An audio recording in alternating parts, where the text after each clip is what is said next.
funciona estando lá no Gemini e no ChatGPT. Só comentar, agora a gente vai começar a gravar esses encontros, né? E fazer a transcrição, porque depois isso ajuda a fazer enfim, organizar alguma outra coisa. Obrigado, desculpa, Vitor.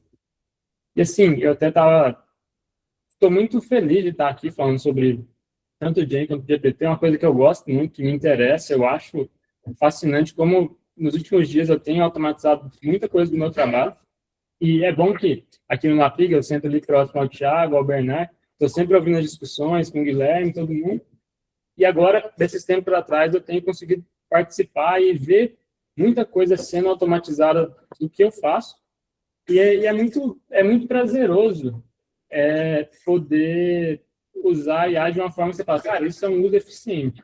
Isso aqui faz diferença. E, assim, um pouquinho do desafio da nomenclatura, que foi uma conversa até que eu tive com o Thiago, qual que é o problema? A nomenclatura, ela tem uma dificuldade de acompanhar a evolução da tecnologia. E aí, um exemplo que eu pensei é o átomo. Porque quando a gente fala de átomo, a gente está falando do grego, quer dizer indivisível. Mas o que a gente passou durante ali o século XX inteiro, tentando dividir o átomo.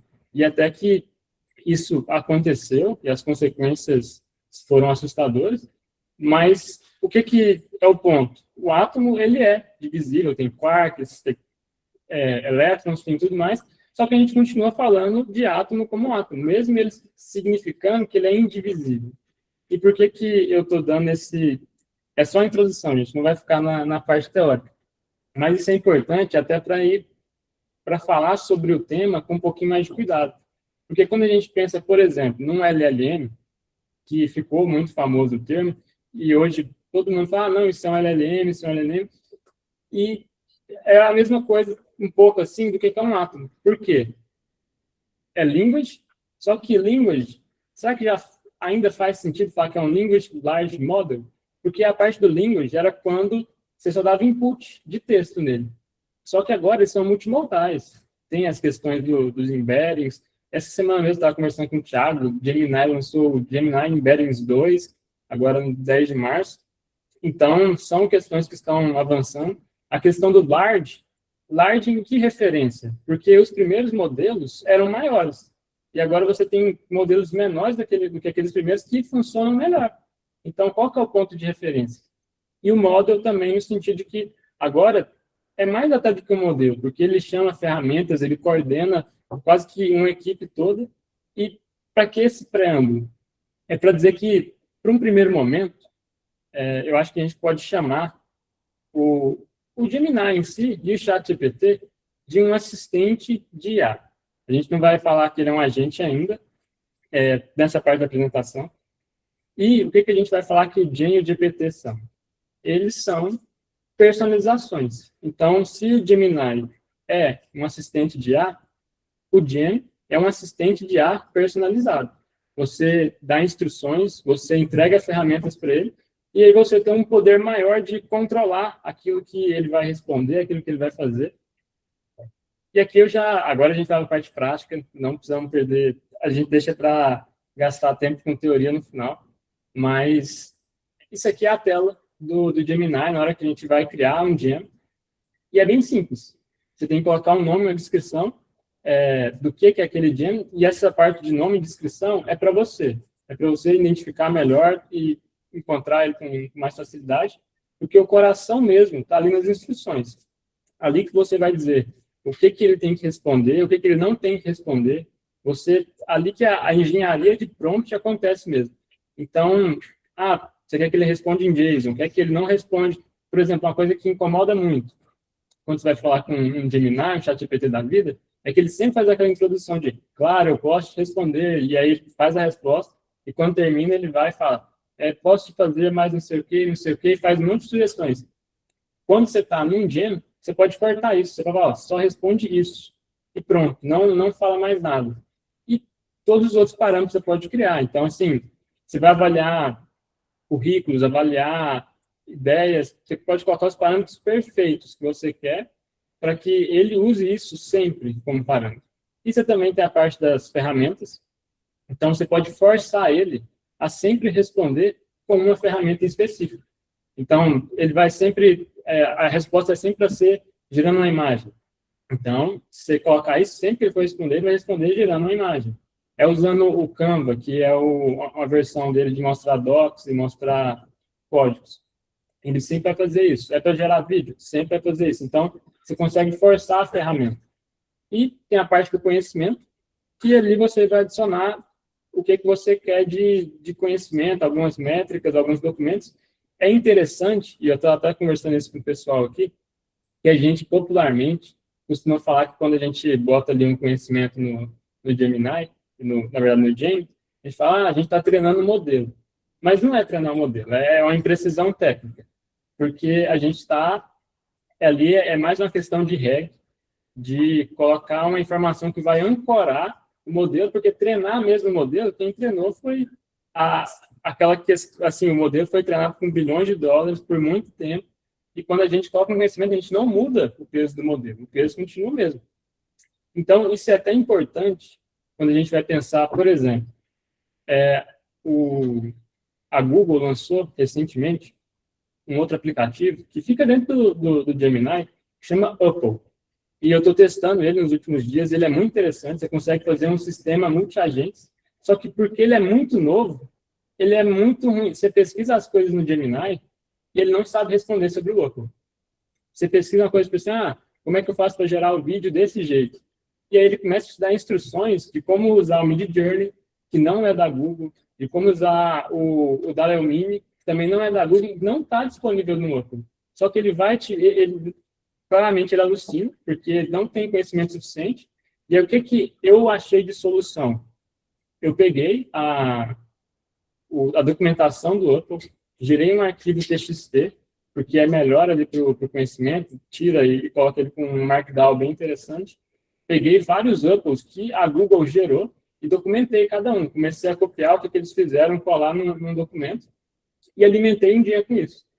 E no que eu fiz isso, ele nunca mais alucinou, porque ele tinha ali bases mais claras. Só que qual que é o ponto? Uma coisa até que eu coloquei nas instruções do prompt. Falei, olha, se em algum momento eu te pedir uma tool que não está disponível nos seus dados, aceite.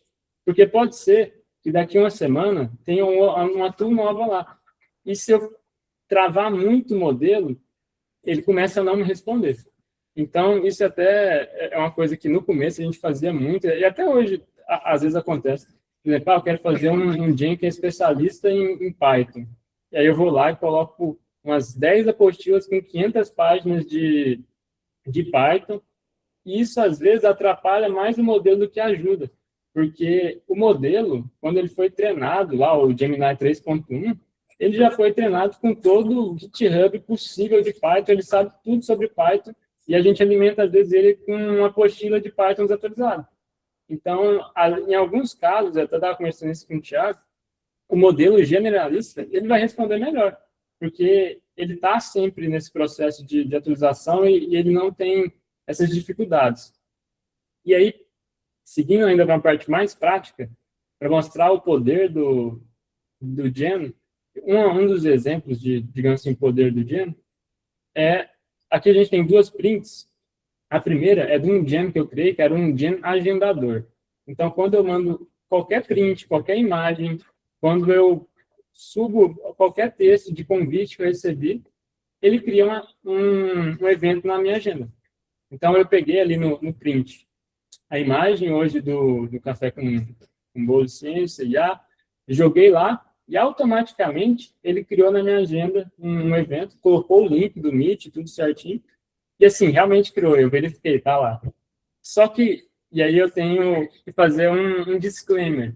Se você for no Gemini, o puro ali, a tela inicial, botar a print também, e escrever, olha, coloque isso na minha agenda, e dar Enter, ele também vai fazer.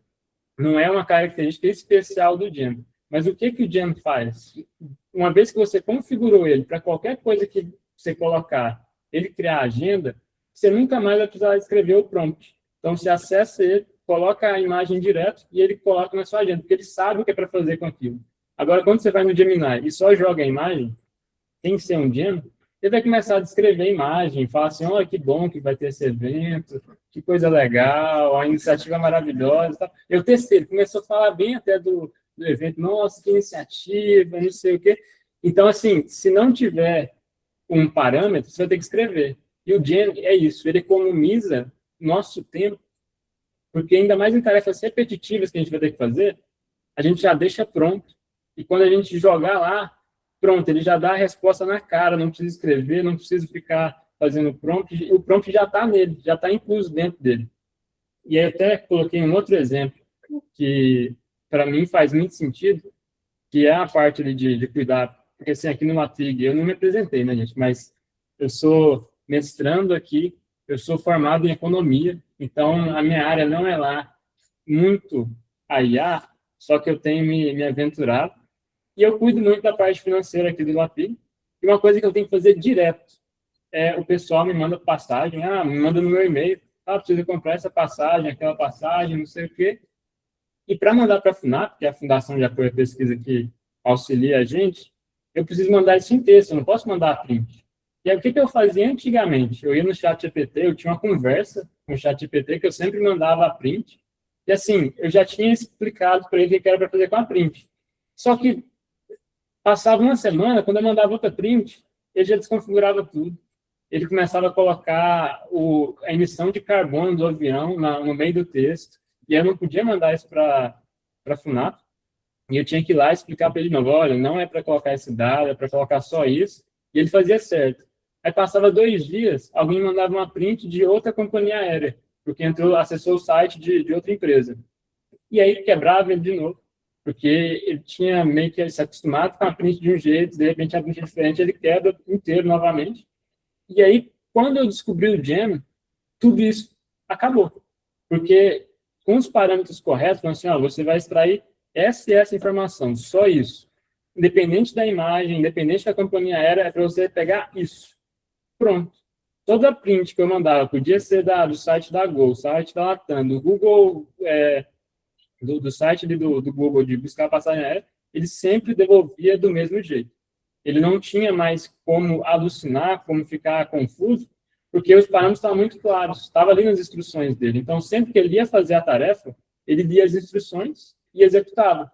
Isso facilita muito a vida, porque a gente perde, se a gente for ficar cuidando de alucinação de a gente não resolve a vida. Estou aqui. Só que, assim, muito bom essa história do Gem, só que ele também tem limitações. Ele funciona ali dentro do mundinho, do ecossistema da Google, só que se você tenta sair um pouco disso, dentro do que o Gem se propõe, você vai ter muita dificuldade. Porque, por exemplo, ele é bem engessado. Eu fiz um teste naquele Gem de gerar agenda, eu pedi para ele não só gerar agenda, mas depois que ele gerasse a agenda para mim, colocasse no Google Agendas, ele me mandasse um e-mail avisando que ele criou essa agenda. E o pior de tudo, ele alucinou, disse que fez. Eu fui olhar o e-mail e não tinha e-mail nenhum. Fiquei tentando, testando, até que chegou no ponto e ele falou, olha, não tem essa funcionalidade dentro do Gem. A gente não consegue. E assim, até uma questão de segurança da Google. De repente, ia ter alguém com 1 milhão de Gems fazendo spam de 1 milhão de e-mails de marketing para um monte de contas de e-mail. Então, por algumas questões de segurança e de acessos, eles têm alguns cuidados a mais. E, então, assim, tem alguns limites, tem algumas dificuldades. Existe perspectivas de que isso mude. Por exemplo, eu testei esse tempo atrás o Gemini Enterprise para ver o que tinha de diferente. E lá, ele tem uma função de agentes que, assim, ela é muito mais estável, muito mais criteriosa, e ela consegue mandar e-mails, ela consegue se conectar com o Notion. Eles lançaram, inclusive, o Apple que eu comentei, ele é basicamente a versão sandbox dessa versão do Gemini Enterprise. E aí esse Apple é tudo liberado, só que é tudo muito quebrado. Então, a Google ela tem um pouco disso, de liberar para o povão uma versão que é de teste, que às vezes alucina, Então, assim, o 3.1 Pro, versão preview, e aí você testa e funciona muito bem, mas tem algumas coisas que, de repente, não funcionam tão bem. Só que na versão Enterprise, que é para empresas que não pode quebrar, que não pode ter, eles sempre estão uma versão atrás, porque eles estão sempre colocando disponível para eles só a versão que está estável. Eles não têm acesso a essa versão de teste. E isso é um ponto, assim, um pouco difícil de usar o Gemini, até porque ele não consegue chamar APIs, que vai ser um diferencial, que a gente vai ver, no GPT. E eu acho que, assim, os dois, eles funcionam muito parecidos. Eles, até nessa telinha aqui, você vai ver que é a mesma coisa, tem o nome, descrição, você coloca as instruções, eles são muito parecidos. E funcionam ali com a mesma ideia. Enquanto o Gen vai ser uma personalização do Gemini, o GPT é uma personalização do chat GPT.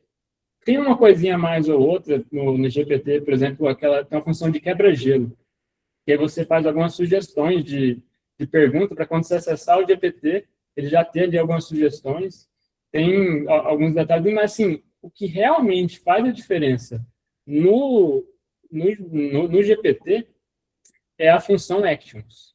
Porque nessa função Actions, ele consegue chamar APIs.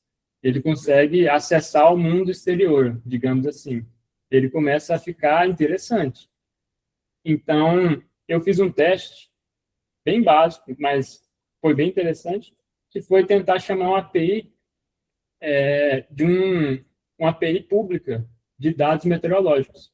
Então, na hora que você acessar, essa vai ser a tela, só mostrando que a tela anterior era essa, lá embaixo tem o criar ações, e aí você vai ter essa tela, e assim, um ponto negativo, que não é de todo negativo, é que o GPT, ele não é tão no-code, ele não é tão amigável, assim, porque o Gen é tudo bonitinho, você escreve, é tudo muito em linguagem natural, e aí o GPT, nessa parte de actions, demanda um pouquinho mais de conhecimento, porque você vai ter ali na primeira opção, marcar qual que é a sua autorização. Então, no meu caso, como eu estava usando uma API pública, não precisa de autorização, você coloca nenhuma. Só que, se for um outro tipo de API externa, tem que selecionar a API Key, ou se for algumas contas específicas, serviços do Google, da Microsoft, tem um outro tipo de autorização. Então, você marca isso, e depois de marcar isso, você tem a parte ali que é talvez a parte que mais assusta, que é o código da API, sabe? O que você vai ter que dizer para o GPT o que aquela API tem que fazer, o que é o tema OpenAI. Então, o que vai acontecer? Então, nessa API, você vai falar qual que é o servidor, qual que é a versão do OpenAI que tem que rodar. Você fala se é um GET. Então, por exemplo, eu quero pegar a informação. Isso vai estar escrito nesse código que distingue ali o que vai acontecer na API. Você tem os paths. Então, você vê que já começa a ficar um pouquinho menos tranquilo para qualquer um. Porque, assim, quando a gente falou de Gen, é muito simples, é muito fácil, tem alguns detalhezinhos ou outros. Agora, quando a gente chega no GPT, a gente tem uma camadinha extra de esforço, só que ela vale a pena, porque a gente começa a ter acesso a informações muito precisas. E aí, no teste, por exemplo, depois que você coloca o código para chamar a API, automaticamente o GPT já reconhece o que aquela função faz, ele coloca ali embaixo as funções que você pode chamar, as ações disponíveis, e aí você pode falar para o seu prompt, olha, toda vez que alguém pedir um dado meteorológico, você vai chamar essa API e vai dar esses parâmetros, vai esperar a resposta da API, quando ela devolver, você vai responder em linguagem natural com os dados dessa API. Então, o teste aqui que eu coloquei de exemplo, o que é interessante? Na hora que você fala assim, como é que está o clima hoje? Vai aparecer essa primeira tela aqui, que é falando assim, olha, o OpenAI, eu botei o nome desse GPT de meteorologista, só na hora de testar, e aí ele fala assim, o meteorologista quer falar com a API. E aí você tem a opção de permitir, sempre permitir ou recusar. E quando você permite, ele manda ali, ele chama a API, manda os parâmetros. Então, ele fala assim, olha, e aí tem toda a escrita do código de como ele vai solicitar isso, mas, a maioria das vezes, a própria API ela já disponibiliza as formas de fazer isso com facilidade. E depois que ele faz a requisição, ele recebe de volta o dado e aí ele escreve em linguagem fluida, em linguagem natural, qual foi a informação que ele obteve. Então, aqui a gente tem, nesse exemplo, eu peço essa previsão meteorológica do dia, em Goiânia, e ele me devolve a previsão com dados, não que ele buscou da internet, mas que ele buscou da minha API.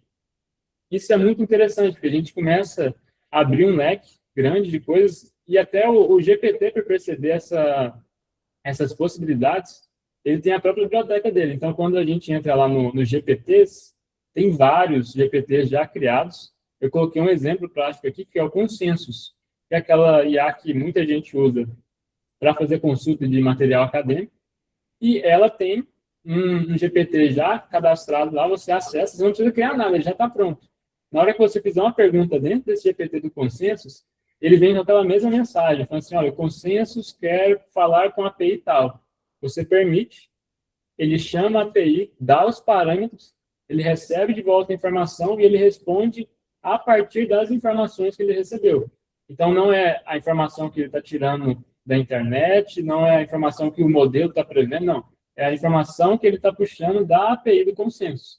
E, assim, isso abre um leque de possibilidades muito grandes para todas as áreas possíveis, porque você começa a ter uma possibilidade de puxar informações de muitos lugares e testar muita coisa. Quando eu descobri essa parte do GPT, eu achei muito interessante, só que o GPT, ele tem uma limitação que assim, eu diria que é a limitação mais complicada de todas. Que essa tela do GPT, isso que é impressionante, você só vê a aba de GPTs se você paga. Se você não for usuário pago, você nem vê que essa aba existe. Então, ela tem essa restrição que, olha, nossa, é muito bom, você pode chamar a API, ele é extremamente flexível e tal, mas você tem que pagar. Então, tem esse ponto que é um pouquinho mais complicado. E é engraçado, porque, por exemplo, eles lançaram o GPT 5.4 agora, e o GPT 5.4, quando você clica ali naquele maisinho, você tem uma função agente. E aí, quando você fizer uma pergunta, ele não vai se preocupar só em responder, mas em fazer aquela tarefa. Só que se você não tem o GPT pago, você nem vê essa função. Ela nem está ali. Então, é bem... Nem na versão do Go. Na versão do Go, Vinícius, você tem acesso aos GPTs, mas não tem acesso a essa parte de agentes. Porque a versão que eu testei foi a versão do GPT Go, que é a mais baratinha, e ela tem os GPTs, mas ela não tem os agentes. Os agentes são só para aquela Plus mais carinha. Então, que eu acho que é uns $20, se eu não estou enganado. Então, tem essa limitação do GPT, que tem que pagar, mas tem o ponto positivo, que é essa flexibilidade de poder usar APIs externas. Que eu não diria nem que é uma limitação, mas um diferencial do Gem é que o Gem já está tudo nativo na parte de Google. Então, eu não tive que fazer nada, não tive que colocar nenhuma API para fazer o Gem botar na minha agenda aquela imagem, botar na minha agenda aquele evento. Naturalmente, nativamente, ele já faz isso. O que não vai acontecer no GPT. Se eu quiser que o GPT mexa na minha agenda e faça essas coisas, eu vou ter que configurar e tenho que entrar e botar a chave de API, e essas coisas não são nativas. Então, a certa conclusão assim, sobre Gem e GPT é que se você já está ali no ecossistema da Google e usa para questões mais simples, talvez seja mais conveniente continuar só no Gem. E agora, se você quer mais flexibilidade, quer automações mais avançadas, quer coisas assim, um pouco mais complexas, você tem que ir para o GPT. Ou tem outras possibilidades, mas aí fica para outra apresentação, outro momento, que aqui no APIG a gente tem usado muito, eu vou dar só o nome, muito não, mas tem conversado bastante, o Thiago, eu tenho conversado também muito com o Marcos, do AppScripts, porque você consegue quase que ter aquela mesma tela de chamar APIs do GPT, só que dentro do ecossistema da Google, que é muito bom. Então, assim, de certa forma, nesse cenário aqui, que é o cenário que a gente está falando na apresentação, o GPT acaba sobressaindo ao Gen, tirando o detalhe que ele é pago. Mas, se aqui fosse uma comparação entre o GPT e o Gemini mais AppSheets da Google, aí o AppSheets da Google mais o Gemini, eu diria que, assim, quem sou eu para dizer, mas eu diria que ele é mais interessante. Pelo menos tem feito coisas muito mais interessantes para mim. Assim, só dando um exemplo, aquele Gen que eu mostrei, que ele lê passagens aéreas, o que eu fiz? Chegou num ponto que eu falei, cara, mas eu preciso abrir meu e-mail, copiar, colar a print aqui, vai gerar o texto para eu ter acesso. Que preguiça, né? Eu olhei para isso e falei assim, nossa, isso aqui dá trabalho demais. Como se antes não fosse muito mais trabalhoso. Mas beleza, aí eu olhei, nossa, isso aqui tá dando trabalho demais. E aí criei, usando um AppScript. E aí isso, o pessoal, entrando já naquela parte de nomenclaturas, o pessoal tem chamado de Pipeline Workflow IA. Já começa o nome gigantesco.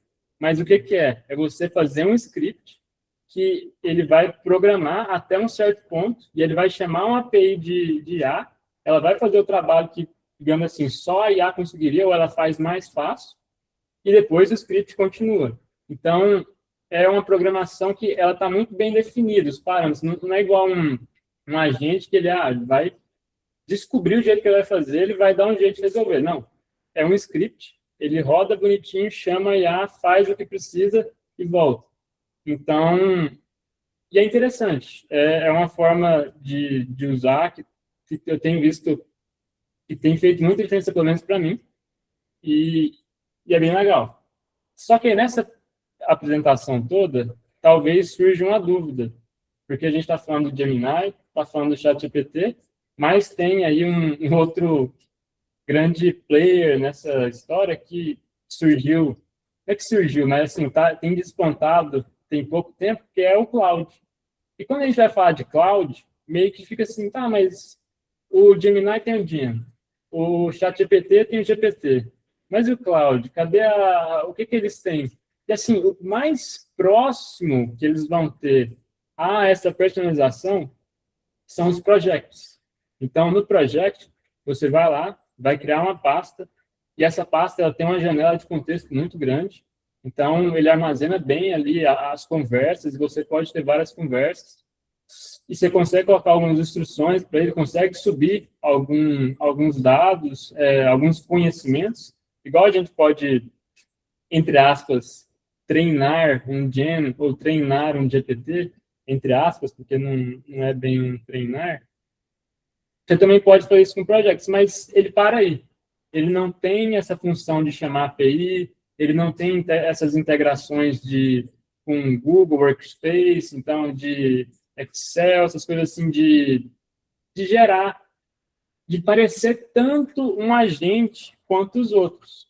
Só que por quê? Porque a ideia da cloud não é focar no project, eles têm outras ferramentas para fazer isso. Então, não está trancado ali no project. Ele tem os artefatos que, quando você começa a perguntar as coisas, ele começa a criar ali umas questões na tela te ajudando a visualizar os códigos. Por isso perguntou se é pago. O project na cloud não é pago. Então, para você fazer a pasta, colocar todas essas conversas, é tranquilo, não é pago. O Artifacts também não chega a ser pago. Cloud Code, que aí quando ele começa a se integrar mais a ideia ali de desenvolver em conjunto, ser quase um copiloto e um agente para desenvolvimento, aí ele começa a ganhar um nível acima. E quando a gente chega no Cloud for Work, aí sim, vai escalonando ainda mais, que é aquela integração, você baixa o sistema no seu computador e começa a fazer várias integrações. Então, ele a Cloud ela não tem um Gen, um GPT, mas porque a estratégia dela digamos assim, de mercado, de propor essas soluções é diferente. Então, não sei se é porque ela chegou depois, que ela resolveu fazer uma estratégia diferente do que as outras estavam fazendo, mas ele tem o Projects, ele é uma versão mirradinha assim dos outros, mas ele tem outras ferramentas para poder fazer valer. E aí, só para terminar a discussão que eu comecei lá no começo, que é a questão: o que é um assistente, o que é um agente, porque a gente falou que o Gemini é um assistente de IA, e que o Gen seria um assistente de IA personalizado. Por quê? Porque é uma discussão que eu estava até conversando com o Thiago, que é difícil, porque é aquela história a nomenclatura não acompanhar, porque a tecnologia avança tanto que, igual o professor Leonardo comentou, em 2025 a gente falou muito de agente. Como a gente falou tanto de agente, as plataformas de interface que eram apenas assistentes de IA, elas começaram a ser implementadas para se tornar cada vez mais parecidas com o que deveria ser um agente. E aí eu coloquei algumas coisas que eu fiquei pensando, será que isso que faz ser um agente? E aí eu não sei a resposta, assim, não sei categoricamente. Eu sei o que eu dei uma pesquisada, conversei com o Thiago, mas assim, a gente pode pensar que um assistente de IA puro, é aquele que você entrega texto e ele te devolve texto. O input é texto e o output é texto. Então, esse seria o puro. Só que, de repente, se eu mando uma planilha e ele me devolve outra coisa, se eu mando texto e ele me devolve uma imagem, deixa de ser um assistente de IA? De forma, assim, de definição, talvez não. Porque o que a gente está mudando é que agora ele é multimodal. Ele aceita vários tipos de arquivos, mas ele não deixou de ser um reativo. Eu tenho que mandar para ele me devolver. Tem questões de arquitetura. Então, a gente viu, lá no início do chat GPT, a gente conversava com ele, e ele respondia muito rápido. Às vezes a gente ia ficar meio desconfiado, porque era muito rápido. E até hoje, o chat GPT, se você não usar o pago, ele não pensa muito antes de responder. Só que se você usar um Gemini 3.1 Pro, por exemplo, ele faz um reasoning antes, ele pensa em como ele vai fazer. No cloud, se você for usar o Sonnet 4.6 estendido, ele também vai demorar mais a responder, porque foram se implementando arquiteturas, frameworks de React, de Tree of Truths. Então, foi se implementando coisas para a resposta ficar melhor.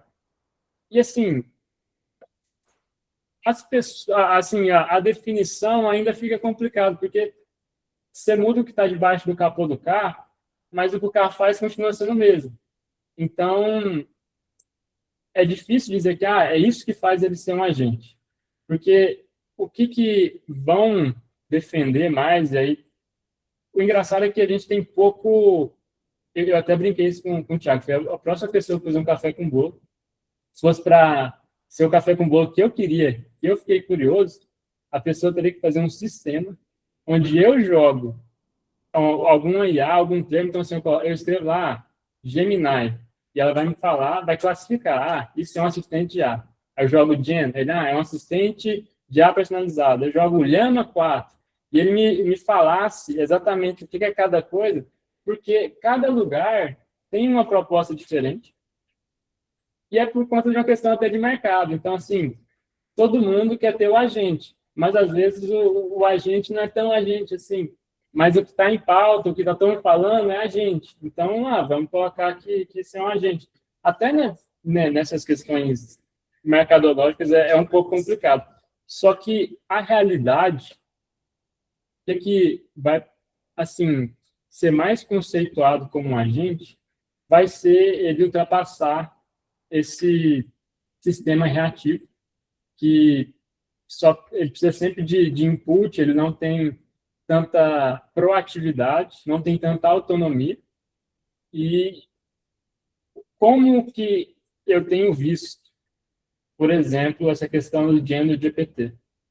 Não dá para você ver o Gen criando uma coisa na minha agenda e falar que não tem ali uma função agêntica, porque ele está fazendo uma tarefa. A grande ideia que o pessoal coloca é, um agente, ele, então, assim, um assistente, ele responde uma pergunta. Um agente executa uma tarefa. Mas quando eu coloco lá para o Jam colocar na minha agenda um evento, ele está executando uma tarefa. E por quê? Porque antigamente ele não tinha tantas funções agênticas. Por exemplo, o exemplo perfeito para isso é o próprio ChatGPT 4.6, não é 5.4, que agora ele tem lá no maisinho uma função de agente. O próprio Manus, que foi comprado pela Meta, ele se vende, e toda hora tem propaganda dele no YouTube, como uma interface agêntica. Ele fala, olha, aqui não é para fazer pergunta, aqui é para você colocar a tarefa e ele vai executar. Tanto que a interface dele, depois que vocês quiserem testar, ele começa, você faz uma pergunta, ele começa a rodar uns scripts como se ele estivesse ligando uma máquina no Python e fazendo ali, pensando como é que ele vai fazer. Você pede uma apresentação, ele faz ela em HTML, depois baixa um script em Python para poder transformar ela em PowerPoint. E o engraçado é que, fazendo dessa forma, ele deixa ele editável, que é diferente, por exemplo, do notebook LM, e se você tentar editar só uma coisa, você não consegue. Mas o Manus, por exemplo, por ter essa característica assim, bem agente, ele consegue ter um pouco disso. E aí, o que é a minha impressão, e assim, é a impressão de leigo também, mas pesquisando, conversando, o que eu cheguei a perceber é que tem uma zona cinzenta. Então, não dá para falar que não tem algo agêntico ali, mas também não tem autonomia plena. O Gen, o GPT, ele não pega o meu computador, tem uma missão e ele vai executar e vai continuar rodando até cumprir aquilo. Não, ele vai dar erro uma hora, ele vai parar. O Google não quer gastar o processamento dele todo comigo. Então, ele não é esse agente pleno, que tem autonomia plena, mas ele executa a tarefa. Então, fica assim, a provocação. O que a gente pode chamar de agente ou não?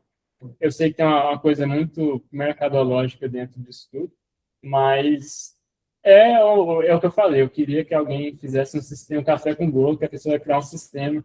Eu jogo que eu falo, humanos, e ele me der a descrição perfeita. Eu só comentei com o Thiago que se a pessoa fizer isso, daqui 6 meses, o sistema não funciona mais, porque tudo atualizou, tudo mudou, e o que era só um assistente virou um agente também, porque a tendência, pelo que a gente tem visto, é tudo virar agente. Tudo, executo tarefa, eu faço para você, peraí, deixa eu pegar na sua mão, não precisa nem pegar na sua mão, vai lá fazer outra coisa que eu resolvo. Então, tem sido um processo, assim, tem uma tendência, pelo menos o que eu tenho observado nos últimos tempos, a isso. E é isso que eu tinha para comentar, para conversar.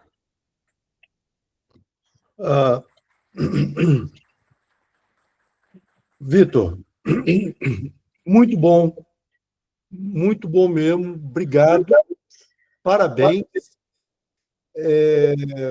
Enfim, tanta coisa acontecendo e realmente, assim, parece que a gente caminha, né? Em algum momento a gente sai dessa zona cinzenta, mas, enfim. E eu fiquei feliz de você mostrar algumas coisas do Claude, da Anthropic, né? Que já faz o link para um pouco aí o Mário puxar um pouco da discussão e mostrar como é que ele está usando também o Claude. Mas o que eu queria, antes de passar para o Mário, eu fico muito feliz. Primeiro, sua apresentação foi muito bacana. Aliás, o Vitor, acho que você organizou um pouco as ideias, deu o texto lá para o Notebook LM e os slides estão muito bons. Então, uma coisa que eu estou sempre chamando a atenção, que você tem chamado a atenção cada vez mais, é que realmente a IA, e eu vejo vários problemas, eu vejo o lado distópico, mas eu vejo que a IA está realmente também nos ajudando a nos tornarmos mais produtivos. E um pouco o objetivo dessa discussão é como que a gente traz a IA para o nosso dia a dia. Então, o Vitor mostrou aqueles exemplos, né, de fazer pedidos para a nossa fundação, para a FUNAP, e ele está usando várias coisas que realmente otimizam. Então, como que a gente consegue trazer a IA para o nosso dia a dia, entendendo tanto o potencial quanto as limitações? Mário, bom, Vitor, mais uma vez, muito obrigado. Passo a palavra para o Mário e agradeço, Mário, por compartilhar um pouco o que você está fazendo. E eu sei que você sempre está fazendo coisas aí muito interessantes e mostrar um pouquinho para a gente. E claro que a gente não podia, quando o Mário colocou que estava usando automatizando a leitura de abstracts para definir. Não explica, eu vou explicar. Pronto. Eu só tenho isso para contar. E você vai contar agora? Pois é, então vai lá. Pronto. Desculpa, Laerte. Obrigado, Vitor, pela apresentação. Foi muito, muito bacana. Eu só tenho 4 slides e o Laerte ia contar de novo qual que é a surpresa da história, né? Eu tenho, como o Laerte falou, tenho usado muitas ferramentas de inteligência artificial. Vocês estão vendo a minha tela, por acaso? Sim, sim. Tá. De 2 anos para cá. E é uma coisa muito interessante, porque eu trabalho nessa organização que chama TNC, de Native Conservancy, e a gente não pode usar nada que não seja Microsoft. Então, a gente é proibido nas máquinas da TNC a usar ChatGPT, Gemini. A gente não pode, teoricamente, nem entrar no Google Earth Engine. Nada no Drive, dentro de uma máquina da TNC. Por questão de segurança, por questão... Tem a TI da TNC, tem um monte de regra. Ontem a gente recebeu que a gente não pode usar o WhatsApp. Também, nem o WhatsApp, nem nenhum outro ferramenta de troca de mensagem para trabalho. A gente tem que, se for trabalho, tem que usar o Teams. Então, isso acaba por um lado, cerceando, né, um pouco esse ritmo, e, por outro lado, faz com que a gente busque alternativas, né? Então, comprei um computador só para usar mais baratinho, computador mais baratinho, e estou usando as ferramentas. Eu tenho condição de assinar, então eu tenho o ChatGPT pago, o Claude pago, o Gemini pago tudo. Porque é muito frustrante quando você está no meio do processo e o Claude, por exemplo, chegou, não, agora é só amanhã que você pode continuar isso. Na primeira vez que aconteceu isso, eu entrei lá e paguei, porque você está no meio de um processo e tem essa interrupção, é muito frustrante. Mas a questão é que nem o Laerte falou, todo mundo está falando de agente, e eu não tenho ideia, não tinha ideia do que é um agente. Obrigado, Vitor, por você ter mostrado que também não está tão claro assim o que é um agente, né? Mas a ideia era, dentro desse meu espírito de, bom, deixa eu ver o que é que eu posso fazer, o que é essa história que estão falando aí, né? Tirando essa plataforma onde as IAs interagem, Claude, não, como chama? Esqueci agora. Perplexity?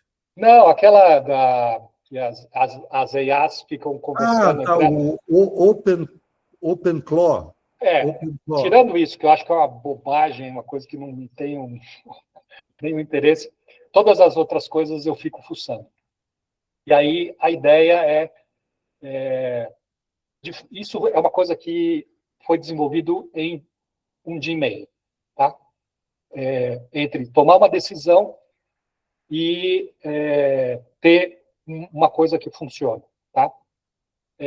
Então eu tomei uma decisão que foi Bom, eu estou usando o Zotero, comprei um computador novo, botei o Zotero no computador novo, ele funciona, a minha biblioteca está na nuvem, e aí eu pensei, bom, uma coisa que precisa fazer é atualizar as palavras-chave, né? Então, nem toda vez que você importa para o Zotero, as palavras-chave vêm de forma completa, né? Então, será que isso é uma demanda para se criar um agente? Então, o meu desafio foi criar um agente que acessasse a base de bibliografia, a minha base de bibliografia, que está na nuvem, tá? E incluísse palavras-chave nos registros a partir da leitura das informações que estão armazenadas dentro dessa biblioteca. Imagino que todo mundo conhece o Zotero, uma ferramenta de organização de referência. As minhas não estão tão bem organizadas assim, eu vou botando tudo lá. Acho que um segundo passo é organizar em pastas e fazer esse trabalho. E aí, eu usei, e aí, essa é uma estratégia que eu tenho usado frequentemente, que é a triangulação. Porque, por conta dessa alucinação e por conta de capacidades que são distintas dessas LLMs que a gente tem usado, eu testo uma resposta na outra plataforma e pergunto aonde tem, quais são problemas potenciais, quais são as falhas, etc. Tá? Então, esse processo, que durou um pouco mais de um dia, ele aconteceu com essa interação entre ChatGPT, Gemini e Claude, compartilhando soluções e vendo possíveis melhorias. Tá? Então, aqui tem duas respostas dessa triangulação. Então, aqui é o ChatGPT avaliando o código num determinado momento e dizendo que tem pontos fortes, mas tem pontos que poderiam gerar custo ou ser desnecessário.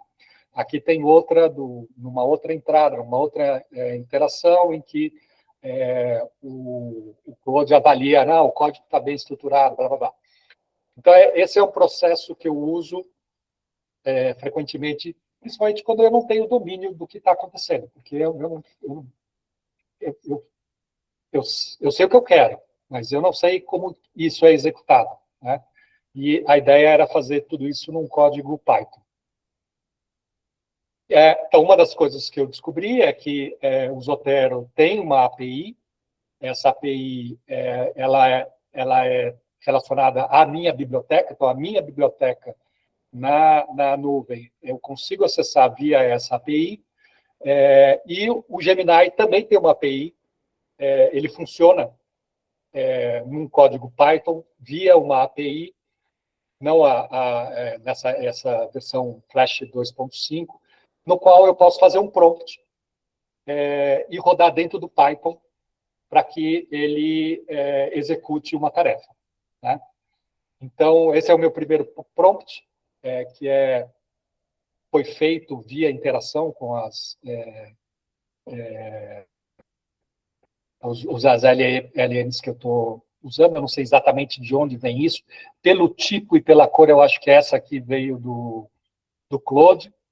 E, então, a informação que ia para o Gemini via o código Python você é um pesquisador sênior em ecologia da paisagem, conservação e sensoriamento remoto. Analise cuidadosamente o artigo abaixo e identifique ecossistema, processo ecológico, tipo de impacto, blá, blá, blá.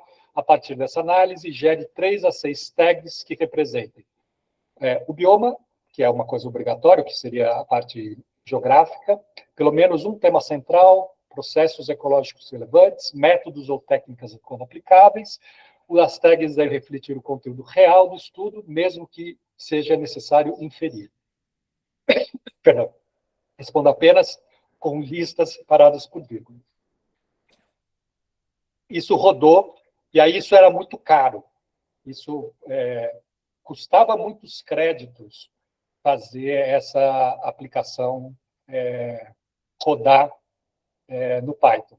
Então, aí, numa segunda rodada, ou segunda, terceira, quarta rodada de interações, a gente mudou a forma como acessava o Gemini e criou uma outra camada, né? Então, a gente já tinha um vocabulário controlado, que é um conjunto de palavras-chave que a gente, pelos temas e tipos de trabalho, a gente sabe que vão estar lidando. Então, não era tão aberto assim para LLM, e aí o prompt mudou um pouco, né, de como a gente acessava a base de dados lá do Zotero, tá? Então, aí, para usar o vocabulário controlado, quais são as regras, o formato da resposta, etc. E isso funciona. Então, deixa eu só mostrar para vocês. Isso está rodando no Google Colab. É um código bem curtinho.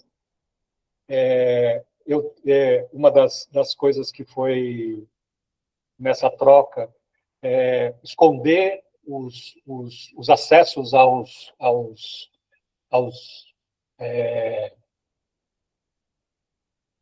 às APIs, né?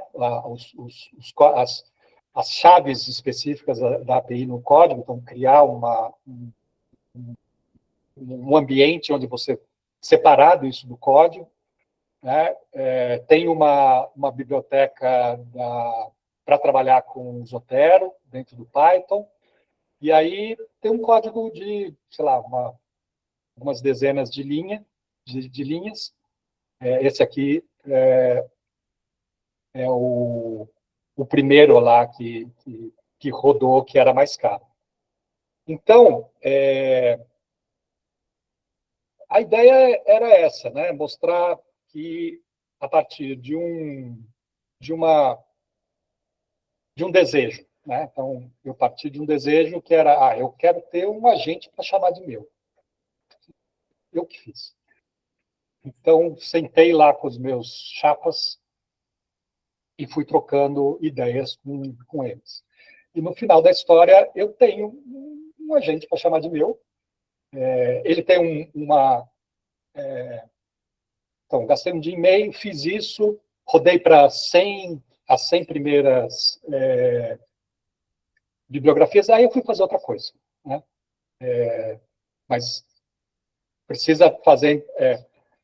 100 é muito pouco, eu tenho 900 referências. Toda vez que eu executo, ele começa pelas mesmas 100.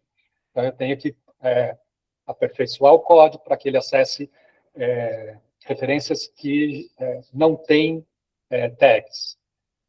Coisas assim do gênero. Então, mas é perfeitamente possível para um biólogo executar esse tipo de produto com essas ferramentas. Então, era só isso que eu queria contar.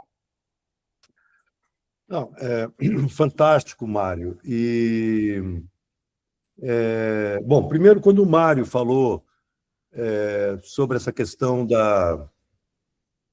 ele tinha criado, né, esse agente para acessar, né, essa base no Zotero e fazer essa pesquisa. Primeira coisa que me chamou a atenção, quer dizer, tem também essa questão de agente, né, como que a gente pode trazer isso para o nosso dia a dia, mas, especificamente, o exemplo que o Mário, em relação ao qual ele construiu esse agente, me chamou muita atenção, porque, ao mesmo tempo que a gente está falando tanto de IA, né, a gente está usando IA e falando de IA, tem uma coisa que está acontecendo que me preocupa muito e que não pode acontecer, é que eu acho que nunca foi tão importante acessar a literatura científica.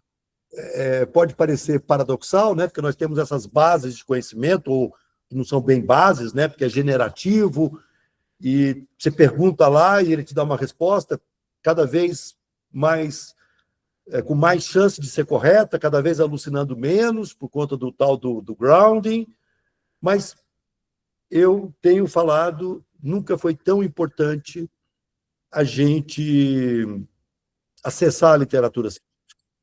E antes de passar para você, Mária, devolver a palavra para você, só comentando, né, que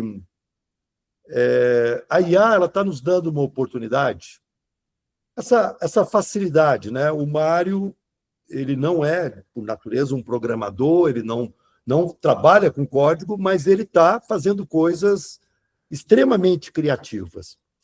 E isso é uma coisa fascinante, esse é um lado bom dessa história toda, que tem também os seus problemas, mas que é o seguinte, em geral, e aí a ciência nossa, ela tende a ser muito... A ciência que a gente faz, ou as perguntas que a gente faz, elas tendem a ser limitadas pelas ferramentas às quais nós temos acesso.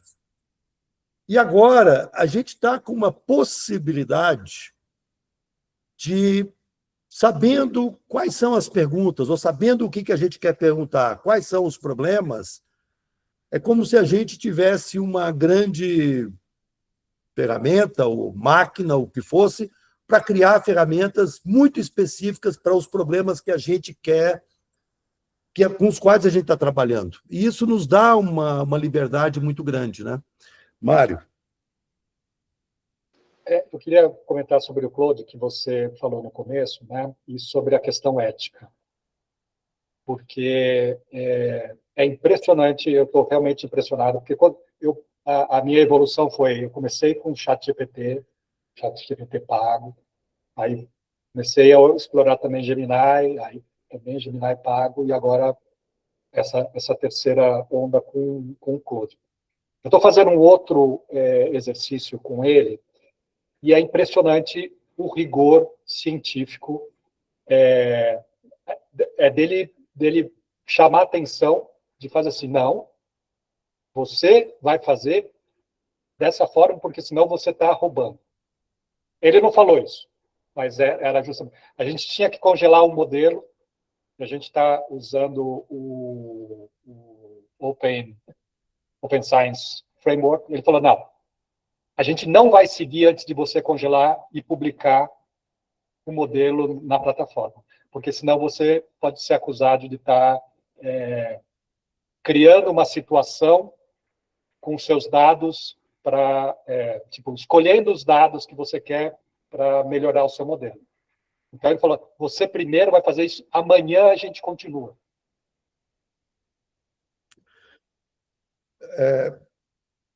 Literalmente, eu não estou brincando, ele falou, amanhã, hoje você faz isso, amanhã a gente continua. Eu tive uma vez, 9 horas da noite, num sábado, foi o GPT que falou isso para mim, o chat, falou, talvez amanhã, alguma coisa assim, você não estava conseguindo resolver um problema. Mas assustadoramente fantástico, né? Mas tem tem uma coisa interessante, né? O Manuel está perguntando se não seria um delírio. Eu acho que não, né? Porque você está interagindo. Eu acho que não. Eu acho que porque ele fez o raso. Aí eu perguntei para ele e ele me mostrou. Ele deu nome para coisas que eu não sabia de falseamento na construção de hipóteses, por exemplo. Você definir a hipótese a posteriori, né? Não pode definir a hipótese a posteriori. Então, você vai congelar o seu negócio com a sua hipótese. E a gente vai sair daqui para olhar essa hipótese que você deixou congelada. A gente não vai mudar a hipótese no meio do caminho. Eu estou... Só um comentário. Eu estou olhando ali para a Ana Paula Assunção e... Poxa vida, me achou aqui. Que tem a ver com isso que o Mário fez e apresentou, mas antes, um comentário, né? O Claude realmente está assustando todo mundo, está, né, literalmente aí fez cair há 2 semanas, né, as ações da IBM, etc, etc, etc. Mas tem uma coisa interessante, que é o fato de que o Claude e o Gemini, não bem o Gemini, mas a Google DeepMind e a Anthropic são lideradas por dois grandes cientistas. O Dario Amodeo não é... Bom, ele tem uma formação científica, uma formação em ciência muito densa, e é interessante ver as entrevistas com ele, que ele tem uma... Bom, ele é um cientista, inclusive ele tem feito, né, esses papers, né, discutindo coisas, quer dizer, o cara pega o recesso dele lá para escrever, ele escreveu um paper, né, que era Machines of Loving Grace, alguma coisa assim, e agora escreveu um outro paper, né, enfim, escreveu com apoio, certamente, do próprio Claude. E o Demis Hassabis, que é o CEO da Google DeepMind, Nobel de Química em 2024, que é um grande cientista. E é interessante que parece que as duas IAs que estão na dianteira, e é interessante, certamente o Sam Altman, da OpenAI, é uma pessoa muito inteligente, mas não é um cientista. E talvez a OpenAI, talvez ela seja uma que não vai, talvez, permanecer por muito tempo, eu não sei. Ela está desesperada nessa corrida, etc. Mas, e fiz esse comentário porque talvez essa capacidade realmente que o Claude, quem está usando o Claude, o Sonnet 4.6, eu não sei se é esse que você usa, Mário, porque é o Sonnet, né? E você paga $20 por mês. E também o Gemini você paga $20 e o ChatGPT $20. Eu pago o ChatGPT, mas eu estou querendo pagar o... Mas eu não aposto em bets. Então, todo o dinheiro que é para bet, eu não. caço. Sim. Mas você sabe que eu estou usando o Gemini, o Google Notebook LM, para me gerar umas apresentações, e aí, há 2 dias atrás, ele falou, olha, são 3 apresentações por dia, então eu vou também assinar. E o Claude, ele ainda não, o Sonnet 4.6 ainda não me colocou nenhuma restrição, mas talvez eu vá assinar também. Mas eu tinha uma... Bom, eu estou brincando ali com a Ana Paula Assunção, é porque a Ana Paula Assunção está fazendo, em tese, isso que você está fazendo. Nós estamos procurando, Mário, para melhorar o nosso dado de produtividade primária, o nosso dado GPP, nós estamos criando uma grande base com parâmetros de LUE, Light Use Efficiency, né? 0,5 gramas por metro quadrado por dia, 0,86, para pastagens, grass, cultivadas ou naturais. E eu acho que a gente, inclusive, já coloquei para ela, mas semana que vem ela vai me surpreender com alguma coisa nesse sentido. Porque se a gente tiver que assinar alguma coisa, etc., etc., mas o que eu quero dizer é o seguinte, o grande desafio é, você faz a cienciometria, ela está fazendo isso, utilizando o Scopus, mas depois, como que a gente explora melhor, como que eu sei que um determinado paper tem um dado, porque o que acontece, e ela está fazendo também, está fazendo um trabalho bastante interessante, já com mais de 300 referências, mas o ponto é o seguinte, a gente tem muitos papers que têm algo parecido com o parâmetro que nos interessa, mas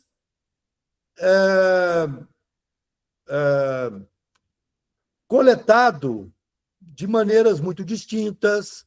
Então, é quase que eu preciso fazer uma harmonização, eu preciso fazer antes uma padronização. Será que a gente poderia ter alguma coisa na linha do que o Mário fez, né? Mas que talvez nos falasse o seguinte, quais são aqueles papers que você vai precisar sentar e olhar com mais cuidado? E quais são aqueles papers que têm algo que parece interessante para o que nós estamos pesquisando, mas que é um dado de LUE para grama crescida numa condição, numa estufa, etc., e que não interessa. O Vinícius estava entrando aqui de novo com outra modalidade. Mas, enfim, então, Ana Paula, vamos conversar como que a gente pode acelerar um pouquinho isso e como que... Porque o que o Mário colocou e o que o Vitor também apresentou é o seguinte,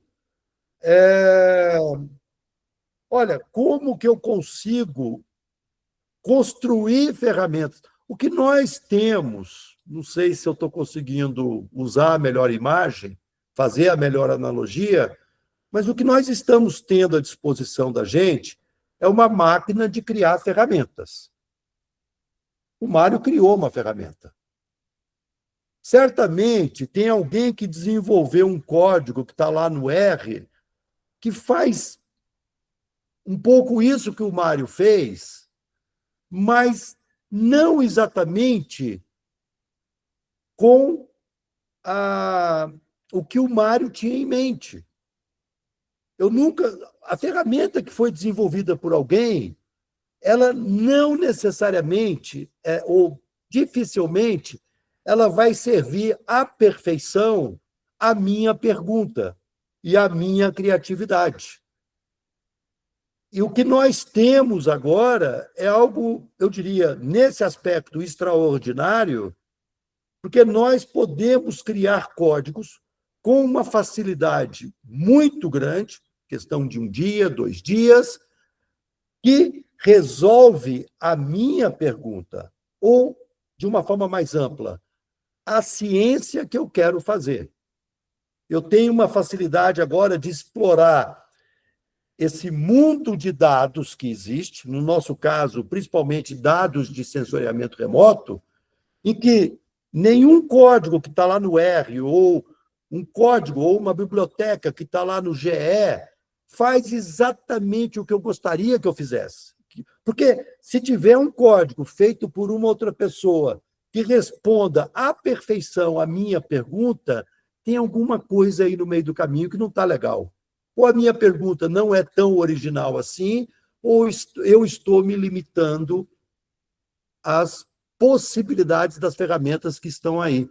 E a gente agora está tendo aí um pouco essa máquina de criar ferramentas mais customizadas. Eu não sei, certamente eu estou falando algo que não, obviamente, não é correto aí do ponto de vista conceitual, mas, para a gente encerrar, eu achei interessante, e já ia passar a palavra para o Mário, tem uma coisa que me... E aí eu já vou passar a palavra para você, talvez também você me ajude um pouco com essa angústia, mas é interessante que quando essa história toda de IA começou lá no início de 2023, né? Enfim, IA está aí.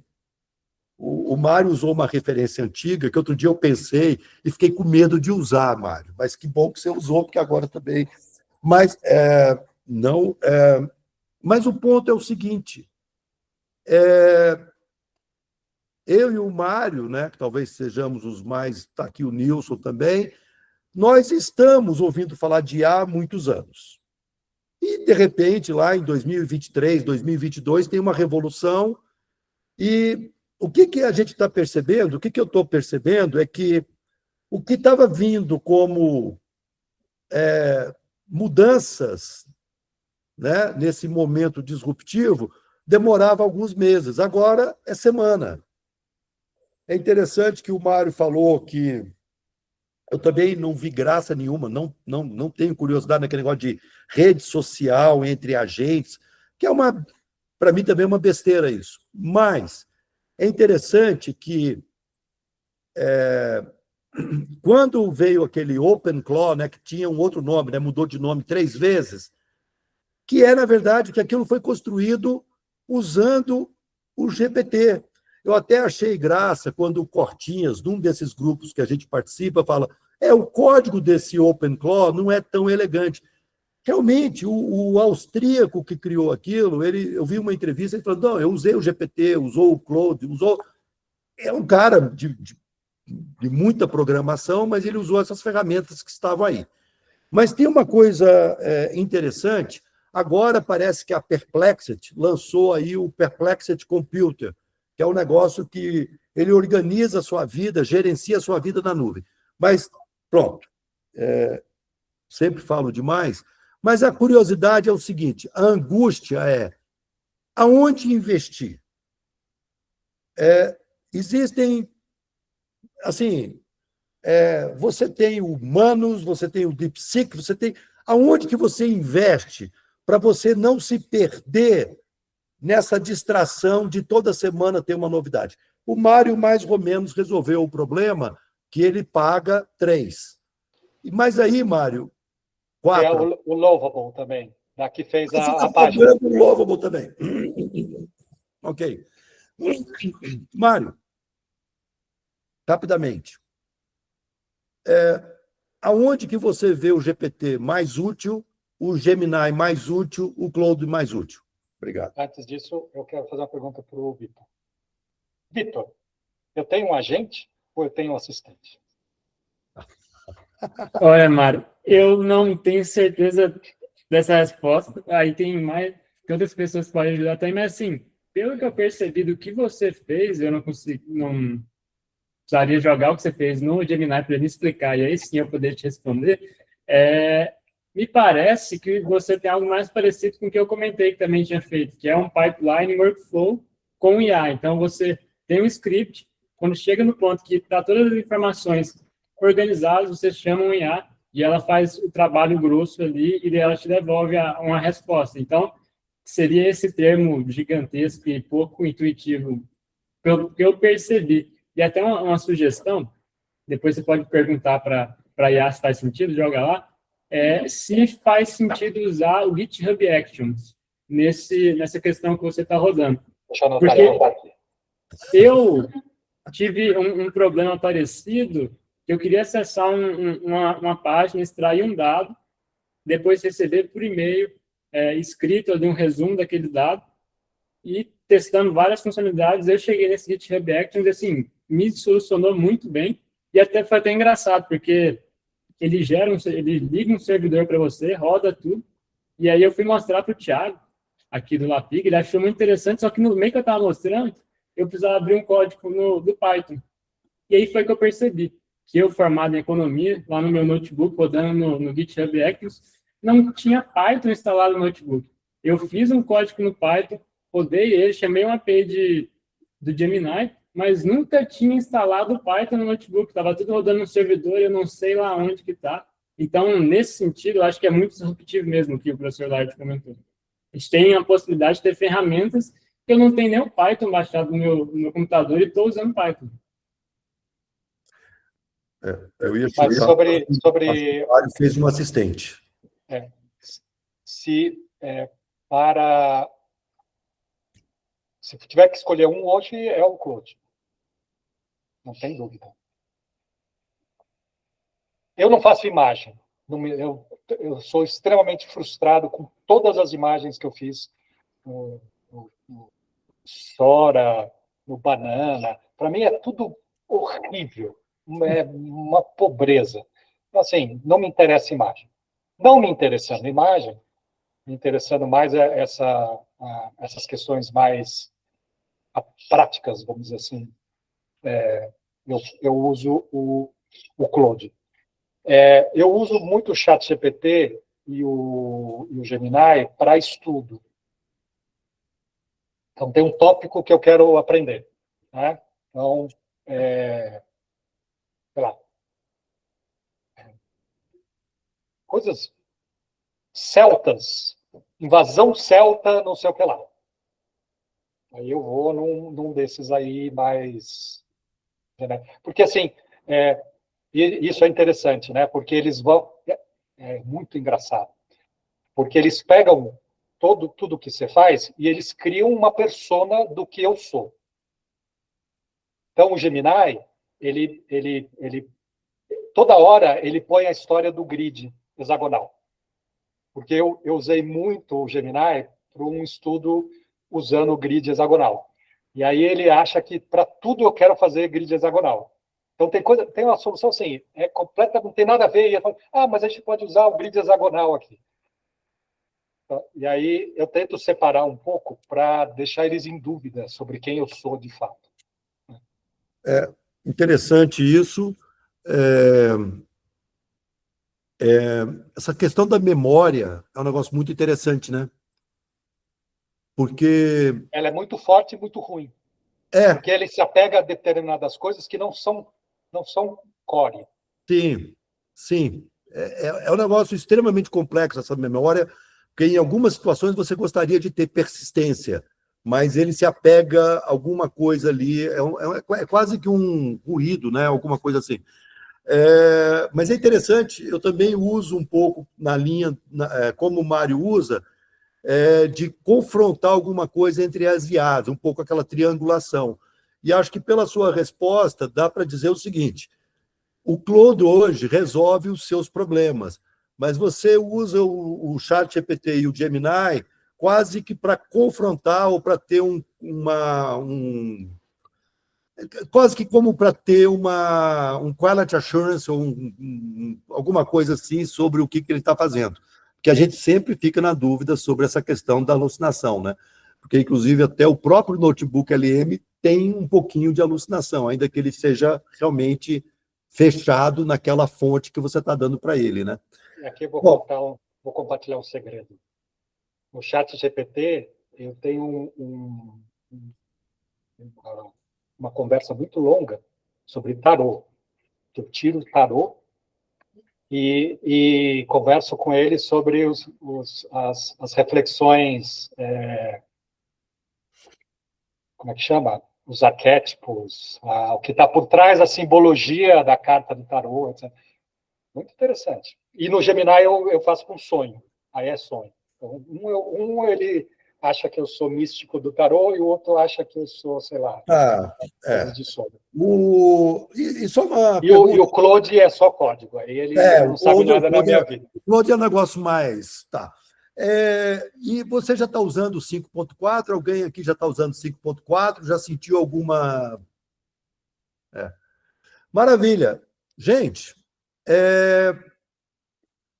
maravilha. Semana que vem a gente tem uma discussão sobre anti-gravity, codecs, etc. Mas a ideia é falar o seguinte: aonde que você precisa usar o tal do anti-gravity? Aonde, etc. Então a gente vai ter, e aí, Mário, a gente decidiu, vai estar o Guilherme, vai estar o Felipe, e a gente decidiu construir um projeto com o anti-gravity. Então, semana que vem é a primeira parte do projeto. Tá? Então, é isso. Gente, muito obrigado. Enfim, vamos usar isso e vamos ler. Vamos usar isso para construir ferramentas para a gente ficar mais inteligente, fazer mais coisas, mas não achar que só a ferramenta resolve tudo.